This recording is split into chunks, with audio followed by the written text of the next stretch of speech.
We do have a couple more people registered, but we're not going to wait for them. We're just going to go ahead and get started, and they can join us whenever they're here. Before I do just jump into things, I want to make sure that you guys can hear me and that there's at least one person kind of sitting at their desk and paying attention to this, so I don't get started without anybody. So if you can hear my voice, please just type a little chat message into the chat pod there that you have in your webinar window. Robert or John, as soon as I hear from at least one of you, I'll just go ahead and dive right in. So if you can hear my voice, please just type a little chat message into the chat pod and let me know you're here with me, and we'll get started as soon as I can hear from you. So today we're going to be doing a webinar all about getting the most out of your RealtyNinja website. We call this our success webinar. And so we'll just dive right in as soon as I know that there's at least one of you guys here and tuned in and can hear me. So if you can hear me, please type a little message into the chat window. Perfect. I see that Robert's typing, which is a great sign. And so we'll go ahead and get started. Awesome. So again, my name's Seppi. I'm the head of marketing and sales here at RealtyNinja. And today we're going to be telling you how to get the most out of your launched RealtyNinja website.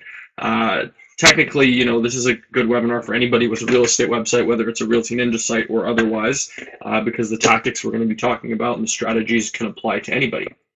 So before we get into actual like specifics and tactics with our on-site and off-site optimization stuff, we're going to do just a quick intro, cover a couple of rules that we've learned over the years of building these real estate websites to kind of warm you guys up, and then we'll get right into actual specific tactics, followed by a little touch on our dojo and our ebook, so you guys are aware of how to kind of keep going with staying up to date with what's going on in the world of real estate marketing. And then we've got a modern marketing Q&A scheduled for the end. However, since there's not too many of us here today, you guys can just go ahead and type any questions you have along the way right into the chat box, and I'll answer them as we go. If it's going to be a huge loaded kind of answer that I need to talk about for a while, then I'll just save it for the end. But for 99.9% of the time, I can just kind of bang out the answer right on the spot. So feel free to type in your questions as you think of them. Feel free to take notes as well, but you don't really have to. You can just kind of sit back and watch. As soon as this webinar is over, I will, when I end the webinar, you're going to see a link to download these slides. So if you want to keep these slides for revisiting them later, you can do so. So you don't really need to take notes, but go for it if you want to. So give yourself a high five. You're already 10 steps ahead of the competition by just having a modern, mostly automated website platform that's mobile responsive and full of other kind of great goodies. Believe it or not, you know, now it's 2019. I can't believe I'm saying that. But 50% of realtors still don't even have their own website. A lot of realtors out there either don't have a website or they're relying on their like brokerage subdomain site, like remax.com/members/whatever, to be their web presence. And this is a terrible idea because you don't actually own that domain. And if you change brokerages, then that website's gone, quote unquote, that website. A lot of the agents that do, like the other half of them that have their own website, they're really ugly and just not up to date in terms of a technology standpoint. So they look like they've been built in the 90s. They're not, you know, very nice to look at. They don't keep visitors around for long, and I can guarantee they're not doing a good job in producing ROI for their for the owner of that site. And so with a RealtyNinja website, you guys are way ahead of the pack. So good for you. Some big challenges, you know, in the industry these days, whether or not you have a website, are that everyone's kind of got a platform. You know, everybody's got their own personal brand, quote unquote, online. And whether it's on, you know, social media and they're, you know, trying to post pics and capture their friends' attention, or you're watching Netflix movies, or you're on YouTube or whatever, everybody online is trying to borrow your attention away.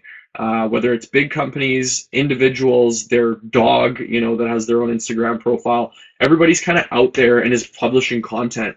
And so we live in this attention economy where everybody's trying to steal a piece of attention away from the public. These days, people are getting pounded with 10,000 times more content that they did not too long ago. You know, attention is kind of currency these days. And so when you think of it this way, it's really hard, it kind of frames it differently in your mind as, what do I need to do as a real estate agent to kind of stand out and take some of this attention from people and away from, you know, looking at their friends' Instagram stories or whatever. So what does it take to make your website truly ninja? Before RealtyNinja was around, I mean, we've been around, this is our 9th year of business, but before RealtyNinja, we were building websites on the custom platforms for customers as well in real estate. And a lot has changed. Technology has changed, you know, times have changed, marketing has changed, but these two simple rules have kind of stayed consistent throughout. Rule number one, don't be generic. Generic marketing is forgettable. And by generic, I mean, don't try and be all things to all people. You know, if you're just like the #1 realtor in Vancouver, for instance, and that's your whole kind of brand that you're hanging your hat up on, you're going to have a very hard time resonating with people. That's a very generic kind of thing. So rule number one, don't be generic. Rule number two, create real value for your target audience. So by not being generic, you've defined a target audience. Who is the specific group of people that you're going after? Rule number two follows that. It's creating value for that target audience. And so realizing that your website, you know, while it is a tool for your business, it's not all about you. The content and information on your website shouldn't be all about you. It should be all geared towards providing value to your audience. Now, in some ways, you provide value by writing a bio, right? People want to go to your website and get to know you. In other ways, you provide value by providing important information, like through your blog, for instance, or downloads or searches and stuff like that. But everything that you do on your website should have an objective, and it should be providing value. These days, you know, you've got huge opportunities with the internet at your fingertips. You know, everything accessible via smartphone, being able to upload videos and photos and stuff kind of at the snap of a finger. So many of your customers are online. They're all, you know, right there waiting to hear from you, waiting to be reached out by you. And you have a chance to kind of drive people to your own little corner of the internet. You can, you know, whether you guys are new to the real estate industry or you've been around for years, the moment you decide to take this technology seriously, you can compete with your, you know, the biggest competitors in the industry, the most seasoned veterans. You know, I've seen really super young newbies in the real estate industry doing really great just because they have 50,000 Instagram followers. You know, and anything that they say to their Instagram followers, that, you know, those people kind of take note and they look at them as like a local celebrity. And so, you know, guys, as real estate agents, you guys are, I see your face on bus shelters, on bike locks, you're sponsoring local events, you're out in the community, you know, kissing babies and shaking hands and whatnot. So you guys are trying to be this local celebrity. So via the internet, you have the ability to kind of be that quote unquote, the digital mayor of your area or sub area or community. In terms of multiple niche websites, John, to answer your question, I think it's really more important to have your one kind of master domain. That's because it's collecting all this kind of SEO information. And we're going to talk about SEO stuff a little bit later on in the presentation. But you know, having one domain that's collecting all that SEO, kind of the Google juice, I call it, that's really important. And what you can do is have a bunch of different domains that also forward to different pages, different landing pages of that main website. And so that way your main domain is collecting all the SEO kind of points, and all the other subdomains you can use in your marketing, and you can kind of forward people, and you can create like a niche search on your main website for, you know, a specific community or specific property type, and then you can send traffic to that page using a custom domain. So that way you have multiple niche domains, but you only have this one website that you're putting all of your effort into, and it's collecting all of that the search engine benefits, basically. Good question. So two important questions to ask yourself, regardless of what point of your journey you're at, you know, with building a website, whether you're starting your first website, you've had a website for 5 years, you've had a website for 20 years, you can always go back and ask yourself these questions and tweak your strategy a little bit based on what the answers are. Question number one, who is this website for? You need to know, you know, it doesn't mean that by setting up your website for a specific niche that you're not going to work with people outside of that niche. If a random person outside of your niche contacts you and says, I want to list my house with you, say yes, of course, go for it. However, you know, your website should be speaking to first-time home buyers, empty nesters, you know, new families, or people with dogs, or what, you know, whatever that niche is that you're kind of identifying. Make everything on your website about them. So you define who you're building your website for, and then you ask yourself, what do I want these visitors to do when they get to my website? Do you want them to do a search? Do you want them to download something? Do you want them to join your mailing list? Do you want them to contact you, to meet you for coffee? You know, anything that you decide is really important to you, you need to kind of clearly outline that on your site and make it a call to action for people. So these are two really, really important questions. Ask yourself at any point, you know, when you're rejigging your strategy, or if something's changed, or you've gone to a team, or you're just kind of starting out. Really, really important. John, just reading your second question. Any existing good sample sites with niche pages? Can each niche page have their own blog, video blog? One site gets one blog, so every page can't have its own blog, but that's fine. You don't really need that. However, you know, so if you wanted a blog for every page, you'd need two different sites, for sure. But a blog post can speak to different, you know, various different ideas. I can send you a couple sites after this. I'm not going to type these out right now just so I can carry on with the presentation, but I will send you, I do definitely have some niche examples that I can send you for sure. So a truly ninja real estate website should do a variety of different things. I'm not going to bother reading all of these because you guys can read for sure.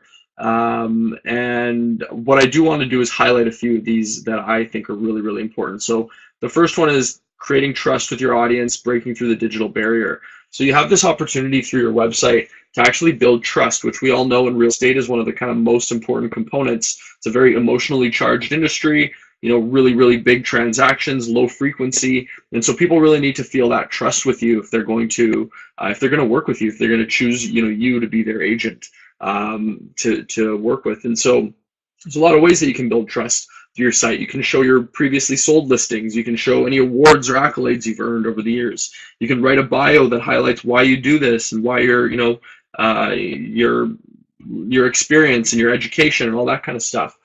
You can show testimonials, you know. There's a lot of ways that you can do this. One way that I really like is showing video, because people get to watch a video of you streaming right there live on your website and look you in the eyes and hear your voice and kind of have this more human connection with you, versus just looking at photos or reading text, for instance. So definitely, you know, the trust point, I can't stress enough. People want to feel trust with a realtor, and your website can do this, as a matter of fact. So another big one, represents you 24/7. It's often the first impression that people have of you. One thing, you know, an analogy I like to make is think of your website as an employee of your business. So if you take a look at your website right now and think of it as someone who's working for you, that you're paying monthly to work for you, are they doing a good job? Are they representing your brand? Are they, you know, looking professional, or are they looking sloppy? Are they, you know, speaking the same kind of language and setting the same tone that you set when you're talking to clients? Or are they a totally different kind of off-brand version of you? And so, you know, think of it that way. Think of it as a team member, and realize that sometimes people are visiting your website at 3 in the morning. You know, not everybody has the same schedule. Not everybody has the same job. And so while you're sleeping, your website's actually representing you. And you want to make sure it's representing you adequately, and correct, not just adequately, but, you know, great, probably, you know, in the best way possible, because you represent yourself really well. You shake hands, look in the eye, have a great conversation. You're charismatic and charming and personable. Your website needs to do those things as well when people are not able to actually talk to you first. And the big final one to highlight, provide value to your target audience and not just you. Again, your website's not all about you. It's all about your visitors, coming back to this point here. Make sure that your website's providing value to your target audience. Any page that they go to should have some value proposition for them. So before we get into the actual optimization tactics, one analogy that I'll finally leave you with is that your website is a tool. It's like an awesome Ferrari or an awesome Lamborghini, or just an awesome sports car in general. It's got, you know, the speed and the torque and the, you know, the bucket seats and the horsepower and all the good stuff that you need to basically to sit in it and win races. However, you still do need to sit in it. It still does need a driver. And so if you're planning on using your website just, you know, just as a billboard, that's fine. You can park your car outside of your house and it'll make you look cool. However, if you're going to win races, if you're planning on, you know, getting some result out of your website, then you need to actually have a driver in there to drive it. Now, that could be you. It could be a third-party marketing company that you hire. It could be one of your assistants on your team. You know, that's up to you and your business model. but it does need a driver. A website is not just a magic tool that plucks leads out of the internet for you if you do nothing with it. It's like a hammer, or it's like a cell phone. Without placing phone calls or answering the phone, it's not going to do anything for you. You can't just have a cell phone and leave it on your desk and be like, why is nothing happening? Why am I not getting business, right? So think of your website as a tool, and it's going to kind of do more for you and provide you more ROI. So with that said, let's talk about how we can make your website more awesome, make it convert more visitors into leads with some on-site optimization tactics. So the first one that we always talk about is blogging, content, resources, again, providing value to people. When you write blog posts, when you create content, when you write anything on your website, you're working on something that's called inbound marketing. So inbound marketing attracts visitors to your website organically through search engines. So when I go to a search engine and search, local dog parks in Vancouver, I might find a real estate agent's blog post. That's called inbound marketing, and that's if that real estate agent hadn't written that blog post, then it wouldn't be showing up in my Google results, and I wouldn't be on their website reading about it, right? So make sure you're constantly using your blog, you're constantly writing, even if it's little 2-paragraph blog posts, that's fine, it's content. And it beyond just being this keyword rich piece that attracts people to your website, it also tells search engines your website's fresh. It's constantly being updated. It hasn't just been sitting there stale for 4 years without receiving any updates. By using your blog, search engines are like, oh, this website was updated 4 times this month with cool information. And people are landing on those new updates. So it's all pieces of the SEO puzzle. So make sure you're updating your site, whether it's through your blog or just adding new pages with resources and market statistics or whatever it is. Keep it up to date. A trick that I use when I'm creating any kind of resource or content, even for the RealtyNinja blog, is the hun technique. So I put those letters together. I made hun up. However, I didn't make up this actual this technique of asking yourself, is my content helpful? Is it unique? Is it novel? Or is it new? Those 4 things are what people psychologically pay attention to, not just online, just in general. And so by asking yourself, by putting your content through that kind of filter, before you're going to write a blog post, think about the blog post and ask yourself, is this blog post helpful to anybody? Is it unique, or does it exist everywhere already? Is it novel? Is it new information? If it fits into one of those categories, awesome. If it fits into 2 or more of those categories, you're nailing it. And so try and write content that when you put it through the hun filter, it actually it passes the test basically. Another kind of trick here is to use mixed media. So if you're writing a blog post, for instance, embed a video into it as well. Embed photos into it as well. Write text as well. So that way you're not just showing up on Google search, but you're showing up on Google Images as well. You're being discovered on the video tab as well, which is YouTube videos, because Google owns YouTube. So by using mixed kind of media, you're amplifying your reach basically, and you have this chance to land in a bunch of different areas. So all these are really, really important in your little pieces in your SEO puzzle. And they're not little pieces. These are actually quite big pieces. Keeping your website fresh, writing content that people think this is great, I got to share it, then it starts kind of spreading online. This is all really, really important to making your site rank higher overall. A cool example I like to share is the Chris Whitehead blog here. They're using their blog on their RealtyNinja website, but they've called it a video blog. And what they're doing is they're filming a video every few days or every week or so, and they are uploading that video to YouTube. So this is a YouTube video, and then they're embedding that video into their blog post, and then they're writing an excerpt for it. So what's happening here is this is now gonna land on YouTube on video search. If people search some of this stuff, it's gonna show up on regular Google search, and then if they've got any images in these blog posts as well, it's gonna show up on image search. So they're amplifying their reach by doing this video blog post, and they're staying consistent, right? So this is obviously an example from the summertime, but August 15th, August 4th, July 22nd, July. So, they're staying consistent, and they're making this an actual part of their strategy, and I can guarantee they're getting, results out of it, because people would much rather watch a video than just sit there and read a bunch of text. So if you have the capability of doing this, this is a really, really good example of using your blog. Next on-site optimization tactic is putting unique descriptions on your listings and on your MLS pages. So one little known fact is that duplicate content is not rewarded on the internet. Search engines, if they see that your content is duplicate, essentially if it's plagiarized and exists elsewhere on the internet, you're not getting any rewards for it. So if you're copy pasting info from Wikipedia, you're going to get no rewards. And also like the thing with IDX data, all the listings that come through your website that we don't realize is that that's duplicate content. That's not actually helping your website ranking whatsoever. That exists on thousands of other websites, and the owner of that information is basically the board, right? They're the first ones who get to publish that. And so you're not getting, any kind of ranking for that. So what you need to do is actually customize two things. First of all, you need to customize your listings. So on your RealtyNinja website, if a listing comes in that matches your agent ID that's plugged into your site, then you can edit that listing. You can modify it. So by modifying that listing, you can maybe expand on the description. Like I know MLS gives you a restriction on how many words you can use, but the RealtyNinja website platform doesn't. So you can go and expand on a description for that property on your website. You can add some more photos. You can upload PDF files. You can embed a virtual tour or a video into the description.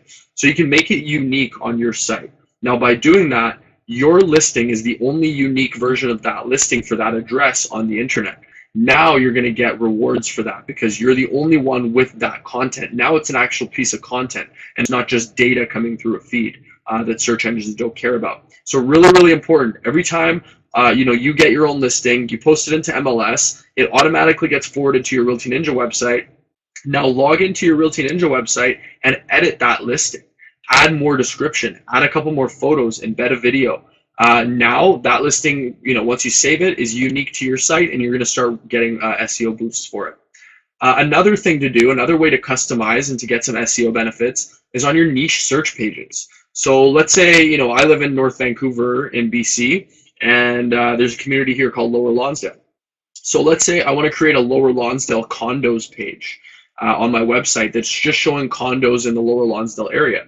Great. So I set that up and I put it up live. Now, that's not the only Lower Lonsdale condos page on the internet. A lot of other realtors in North Vancouver have had this idea and have created that same search page. So again, it's duplicate content. You're not ranking for this. So what you want to do is you want to actually make this a bit of a community information page. Add some photos, add a little bit of a description about the Lower Lonsdale area. Add some links to shops and businesses. Add a map, add a bus or transit information, school information. So now you're turning this page into this kind of community page. And then at the bottom of it, there's also listings, or somewhere in the middle of it, or wherever you want, there's listings that are showing the condos in Lower Lonsdale. So this is now going to make this page a unique kind of page on the internet, unique to your website, and you're going to start ranking for it as a resource. And it also goes back to providing value to your target audience. Again, everything is all about providing value. So when people get to that site, that page with the Lower Lonsdale info on it, they're actually getting a lot of value out of it, more so than just viewing listings.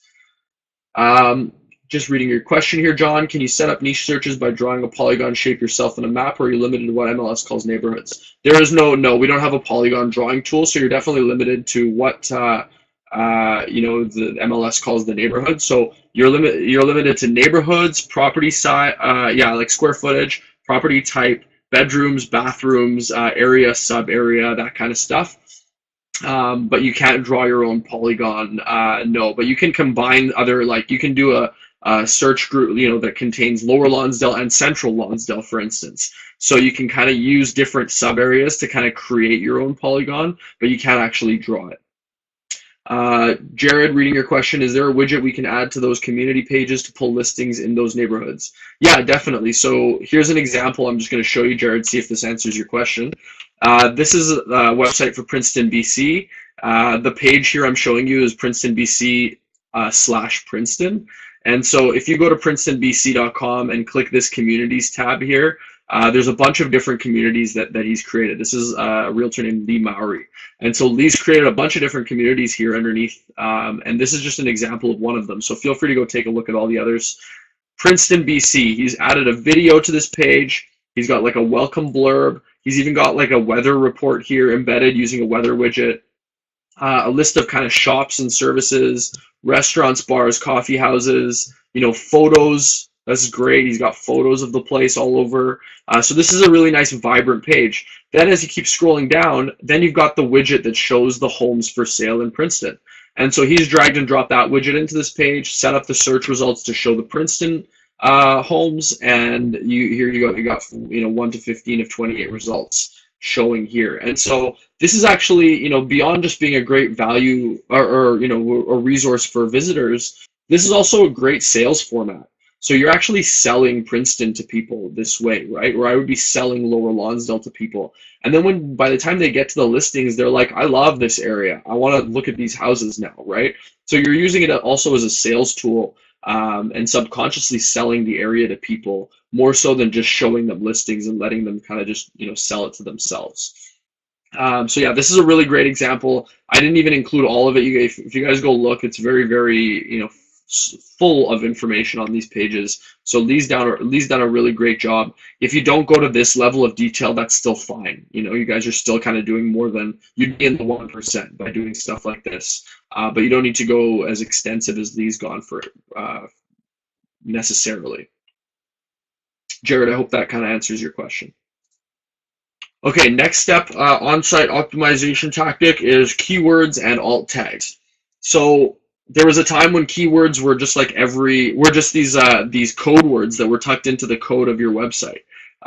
Meta keywords, meta tags, meta description, and you would just type like, a few keywords and put them as the meta keywords, and that's what would tell search engines what your site was about. Well, that was like 15, 20 years ago, and so those days are dead. Now every word on your website is a keyword. Search engines are reading your website at I think it's a 6th or 7th grade reading level, which is kind of weird and scary, but that's what their robots are doing, right? So you can't trick search engines.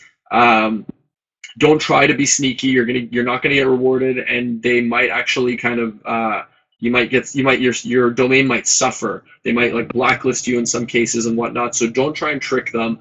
Write for people, and you're gonna get rewarded. So create great content. Once you've identified who your niche is for your website, write your pages so that you're speaking to those people, so that when those people are searching online, they're going to find you a lot better.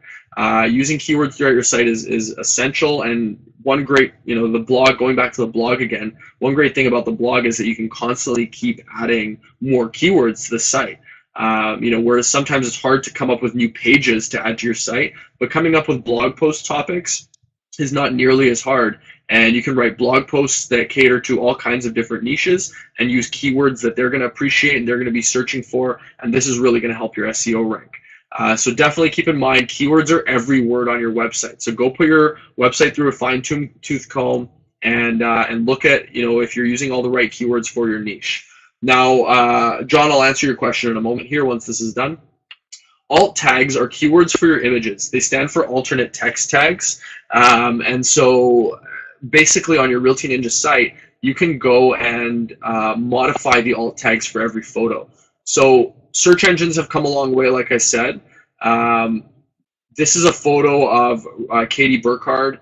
She's a Vancouver real estate agent. However, search engines would just think that this is a photo of a woman or a man or a human. They can pick up that this is eyes, this is nose. They know facial structure, but facial recognition hasn't spread to Google Images yet. And so what you need to do is you need to go into edit mode on your website and click the little icon, the little gear icon on the top corner of all of your photos. It exists on every photo on your website. And when you click that, this box is going to show up. So when this box shows up, you can just type your alternate text into this box. Now, if someone's searching Vancouver real estate professional and clicking Google Images, Katie's photo might show up there, right? Whereas before, there's no chance that it was going to show up because it didn't have an alternate text tag. So make sure, this is a little micro optimization for your site, but make sure it's there, for all of your images, just so that you're getting that little extra boost through your sites. So to answer your questions, John and Jared.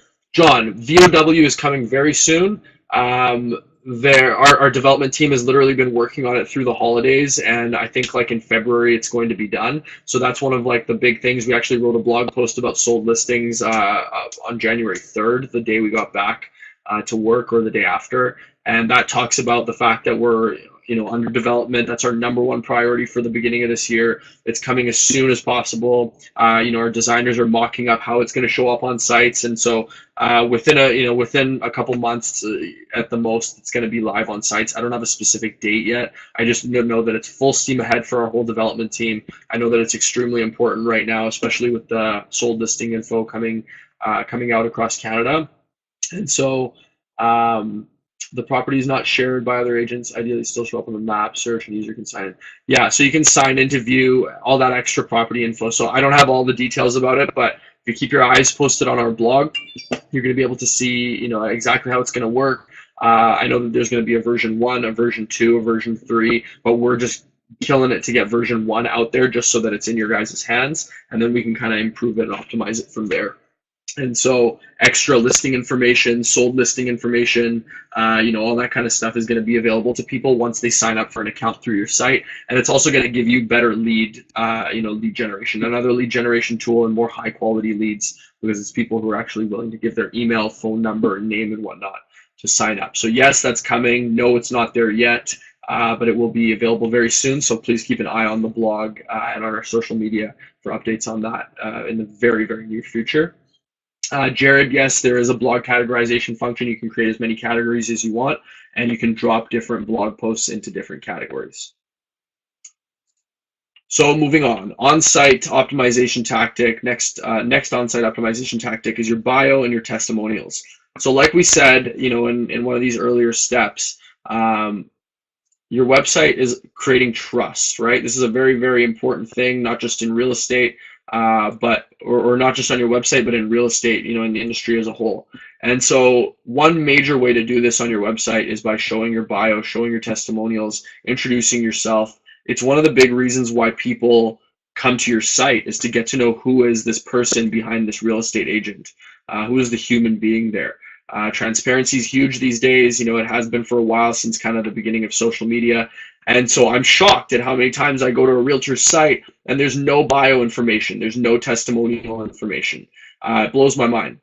That should be 2 of the first pages that you're filling out on your site, jam-packed full of content before you start working on anything else, setting up searches or whatever else. People can go do searches elsewhere on the internet. They can't find out about you anywhere else. So this is your corner of the web. Make sure you're updating your bio. Make sure you're using photos. Add video if possible. If you can pick up your phone, go into selfie mode and film a 30-second video explaining who you are, how long you've been doing real estate, why you got into it, what's your background, who's your ideal clientele, all this kind of stuff in a 30-minute or 30-second video is going to make me feel a lot more trust with you than if I'm just like reading words that you wrote in third person, for instance. Testimonials also huge. If you can get video testimonials on your site, fantastic. If you can sit down with your clients and film them and get them to kind of talk about you, that's going to be the most powerful kind of testimonial, word of mouth you can do on your website. But at the very least, put some just text testimonials up there.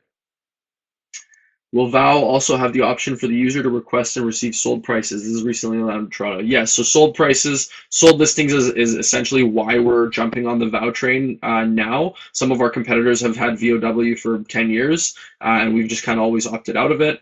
And now we're getting into it mainly because of sold listings, but it also comes with a bunch of other information. So yes, the sold price piece will be in there.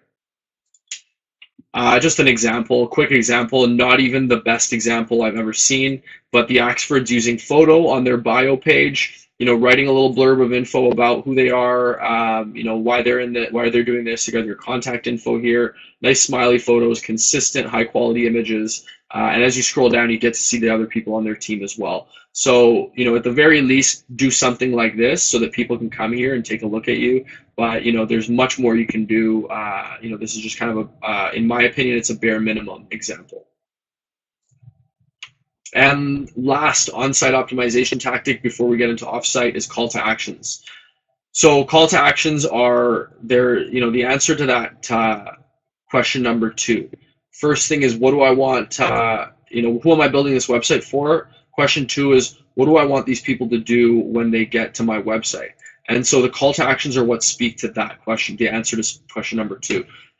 Direct your visitors to where you want them to go. Have clear, bright, visual call to actions on your homepage and on every page of your website that are accomplishing a goal for you. So when I get to your homepage, maybe your website's catered to first-time home buyers. So then maybe your first big button is view perfect condos for first-time buyers, and so I'm like, oh, that's exactly why I'm here. So I click that and I get to read a little bit of information about being a first-time buyer, and then I view your listings, and then on your listings there's call to actions to request more info or request a showing that are just baked into all of your listings.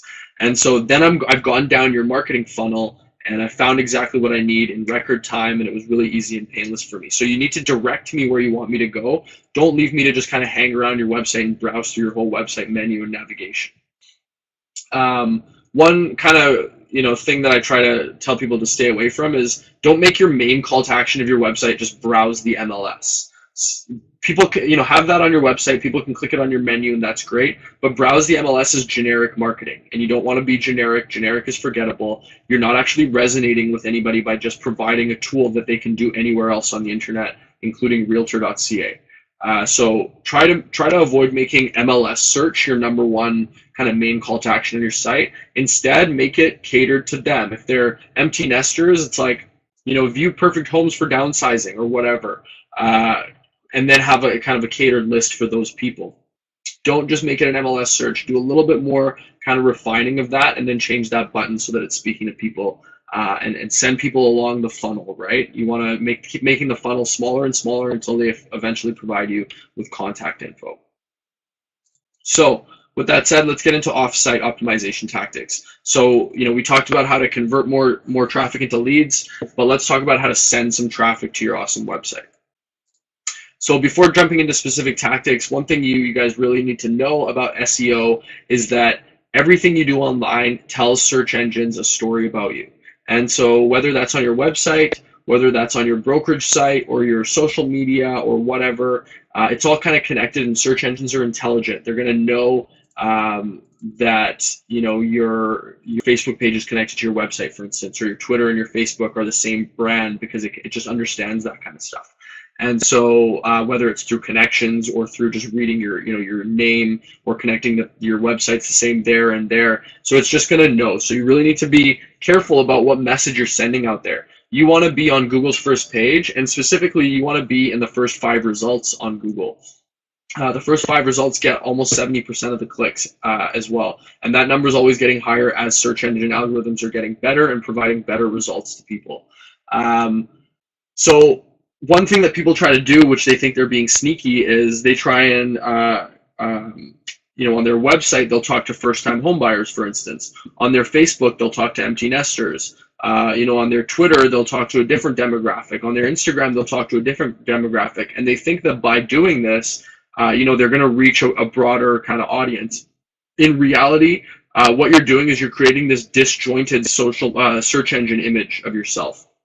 And so search engines are now getting confused. They're like, oh, this is what the keywords are being used here. These are the keywords being used here. These are the keywords being used here. Nothing ends up being cohesive. And so you're not actually ranking anywhere very high. So you want to make sure the message is consistent across all platforms. If you're focusing on, being the realtor for new families or for a specific market, then make sure you're only talking about that market all across the board on your Facebook, on your Instagram, on your website, etc. That's really going to help your SEO and help send traffic to your website. So with that said, let's talk about the first offsite tactic, optimizing your bio online on your brokerage site, on your other directories, etc.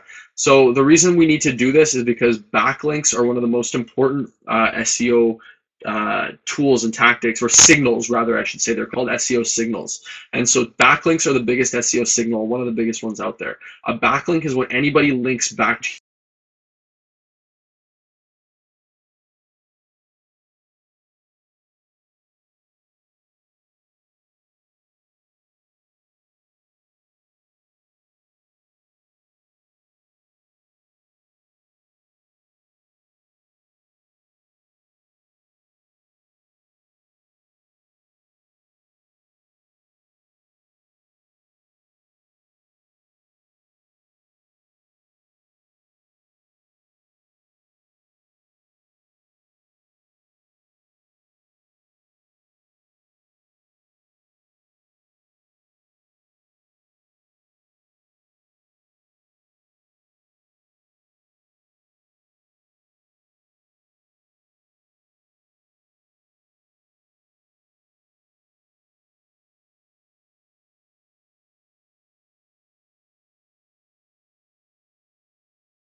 Hey guys, any chance you hear me now?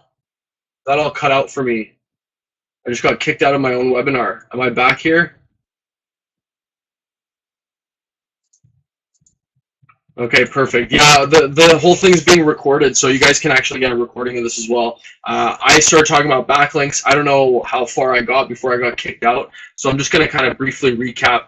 Backlinks are the most important kind of part of your SEO puzzle. Backlinks are when any other website on the internet links back to your website, and so you want to make sure that you do a Google search for yourself and look at where you exist online, whether you find your Facebook page, networking sites you're on, like Alignable, for instance, or if you're on sites like Yelp, or if you have like a brokerage, that has a brokerage site link of you, your Remax site that has your website on it or something, or your profile on it. Make sure your website exists on all of those. Those are all going to be feeding search engines with data and saying, okay, there's 50 sites that link back to Robert's site, for instance. So make sure you do that Google search. You open all of those different sites you exist on in different tabs and go and edit them, log into those accounts, and make sure your website is listed.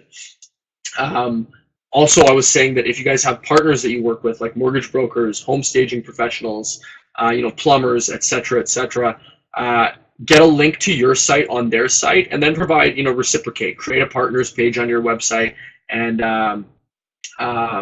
put a link to their websites on your website as well, and just keep growing that list, right? With everybody that you work with, ask them to do a link. So the more people who are linking back to your site, the more it tells search engines that, hey, this is a really reputable, site. It can be taken seriously. We can rank them higher now because a lot of people are linking to them.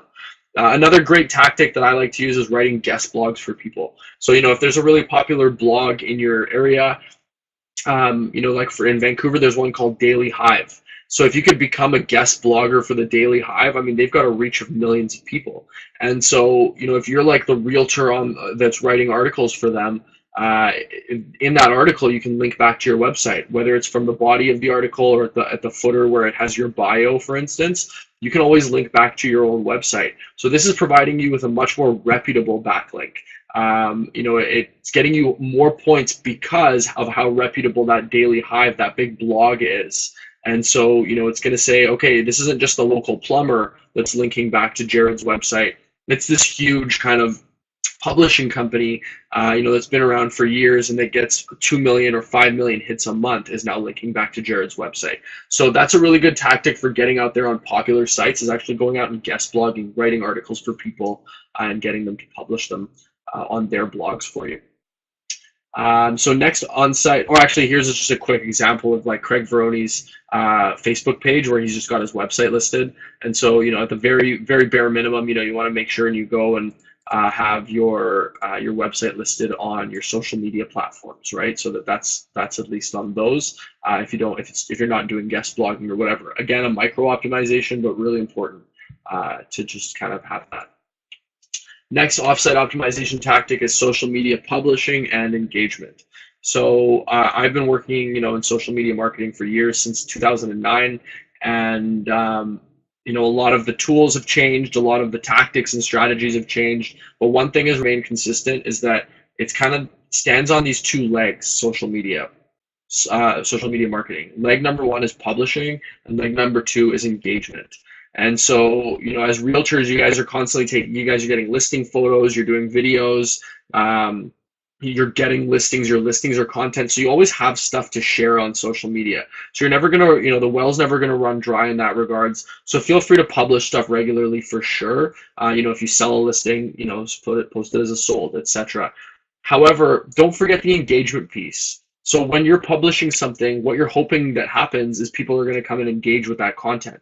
You want people to come and like it and comment on it and share it and click it and go to your website or whatever. So you need to actually be doing the same thing as well. You need to be reciprocating that. Get out there in the community, search specific hashtags that are relevant to your community, and start engaging with people. Start commenting on people's photos, liking their photos, become a part of the conversation, and stop just publishing things in their faces without actually being a part of the actual community that is social media. By just constantly publishing, you're like the person that shows up to the party and is like, hey, I've got $1 million and I've drive a nice car and look at my fancy shoes and check out my watch and look at my hot girlfriend and you know, I got a sweet job and my life is better than yours. Everybody hates that guy. Nobody wants to talk to that guy at the party. After a little while, everyone just gathers groups up and goes, man, you know, that person's being really annoying. So that's not who you guys are in real life by any means. So don't be that person on social media. Social media is just an extension of our offline world. It's just an online version. It contains the same humans, you know, and so you want to engage with them, ask them questions. Sure, put some stuff out there about yourself as well. People are interested, but don't just be blasting about yourself. You know, ask some questions, do some engagement, do some commenting, go out there and you know, share people's posts and comment on popular blogs, you know, and just get your brand name out there. This is going to be, if you have only time to do one of these things, publishing or engaging, I would even recommend not posting anything on social media and just going and commenting. You're going to make people feel better. You're going to their little corner of the web and you're providing them with a jolt of you know, like a little boost of dopamine. They're getting a little rush when they get a notification and it's coming from, you know, John Manny Real Estate, for instance. And so that's really exciting for them. That's how they're going to connect with your brand better than if you're just posting, look what I sold, look what I sold, check out my listing, look at these pictures, right? That's just the way that humans work. We need to kind of market to the human psyche in that regards. Last offsite optimization tactic we'll talk about is paid traffic versus organic traffic. So paid traffic is obviously when you buy ads. So if you're buying Google ads, if you're buying Facebook ads, if you're buying YouTube ads, Twitter ads, you know, Instagram ads, that's all paid traffic. You're creating an ad that sends traffic to your website through money, right? You're paying to put this ad in front of people.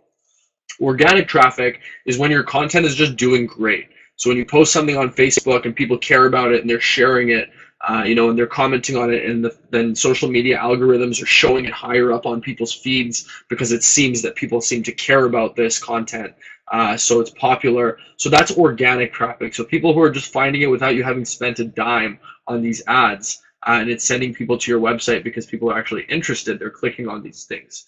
So my point here is paid traffic is not a solution for crappy traffic, or for crappy content rather. So again, paid traffic is not a solution for crappy content.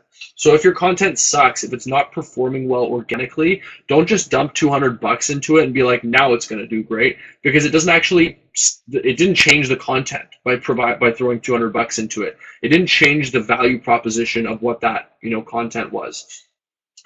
People are going to care more about an article, you know, like let's say it's like, check out these hidden gems in Vancouver, for example. People are just going to care more about that naturally because they want to know what these hidden gems are, because it appeals to them because they live in Vancouver. They're going to care more about that than a photo of your face, right? You have a nice face, I'm sure, but that doesn't matter to people as much as, you know, showing them something that provides them with value.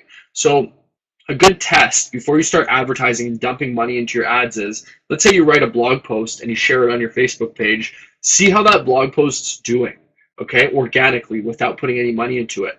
If it's starting to get a couple links and people are interested in it, people are starting to give a damn, now go and boost that, okay? Because what you're doing is you're testing it on a sample audience, right? You're posting it on the organic, you're posting it on your Facebook page, you're testing it on that sample organic audience. Then if it does well, you're going to go, okay, cool, this is doing great. I need to put this in front of 10,000 eyeballs. So here's $200, show it to 10,000 people over the next week, and let's see what happens. Now that content is going to blow up, okay?